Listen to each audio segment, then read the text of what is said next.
Mabuti na yung nagkakasakit kayo, ang inaalala nyo lang paano gagaling, hindi yung paano magbabayad. Malakas magpalala ng sakit, yung bills. Malakas magpataas ng lagnat pagka nakikita mo yung mga bills. Kailan kayo kukuha dapat ng health insurance coverage? Habang bata kayo kasi mura pa yung premium. Alam niyo na yung mga insurance, pero hindi ka naman yan love. Negosyo yan. So habang nagiging 60 ka, lalong nawawala na yung mga privileges mo o 70. Pero at least umabot ka man lang sa edad na yun na covered ka kasi mamaya nagkakaroon na ng mga bagong products yung mga insurance companies na hanggang libing pwede ka ng client nila. Meron ng ganun, ano? Pero maganda meron kayong ganun. Kaya lang pakatinuan ninyo. Dahil maraming mga insurance companies nakaka 1, 2, 3. No? Tinatakbuhan ka bigla, nawawala bigla.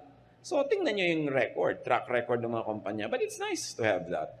Get educational and health insurance for your children. The younger they are, the cheaper. Ako, isang patotoo. Sa ganito, napapatunayan ko this works. Yung mga insurance, health insurance, educational plans. Dami ko nang nakita na talagang it works. Kaya lang nga, talagang medyo maghihigpit ka ng sinturon habang nagbabayad ka ng premium. 5 taon lang naman yun. At kadalasan, yun yung 5 taon na bata ka pa, nasa peak ka pa ng pagkita, pwedeng gawin.